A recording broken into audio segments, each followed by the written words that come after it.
Speaker. I call Brett Hudson.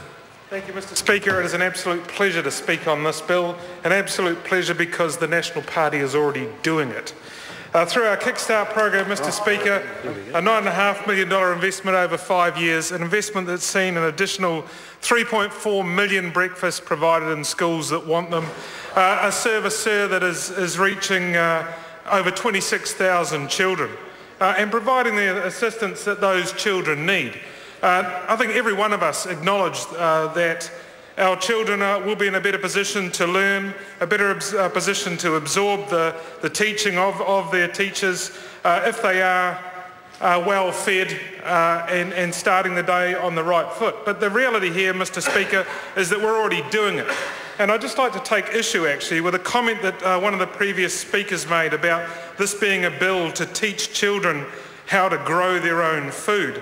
Well, that's an absolute nonsense, Mr. Speaker, because the bill is very clear about what it is, and I will just read from the Act, if I may, if my computer would come light. But the bill actually says it's all about helping to provide the supply of food to schools that need it. There is no provision in this bill, Mr. Speaker, no provision at all to do with any form of gardening, any form of growing, any form of fruit or vegetable. It is not about teaching children to be farmers or orchardists or even to grow a home garden. It is simply about supplying food, which, as I've pointed out, Mr. Speaker, we already do. Now, we don't simply need, and the other point I would make on that, Mr. Speaker, even if there was an intent, even if we allowed that there was an intent behind this to teach children how to grow fruit and vegetables, the simple reality is, sir, you do not need this amendment for schools to teach that.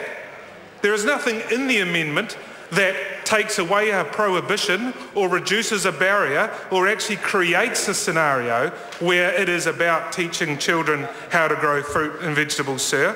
But the simple reality is this: there is no barrier, there is no legislative barrier to schools doing that today. So if, as the previous speaker said, this is actually about a pathway to teaching children to grow their own food, quite frankly, sir, there's no impediment to that today. No legislative impediment, one that this amendment would address or that an amendment needs to address. So I return to the very clear and simple message here, Mr. Speaker. This bill, this amendment introduced by the member, Honourable David Shearer, is actually about something that this government is already doing. It is about providing food to those schools, for children in those schools who perceive a need for that service and want to take it up. And through our Kickstart program in association with Sanitarium and Fonterra, this government is already delivering that to the schools that want it. It is a highly effective service. It has been proven to be delivering to the schools that need it. And quite frankly, Mr. Speaker, it's also interesting to see that not all schools see that they have a need for this and not all schools take it up, although it is available to all of them. So I just end, Mr. Speaker, with a very simple message for the members opposite, and that is they're trying to introduce legislation that this government is already delivering on. Their bill is completely redundant. We will continue doing what we do. I oppose this bill. I will not be supporting it.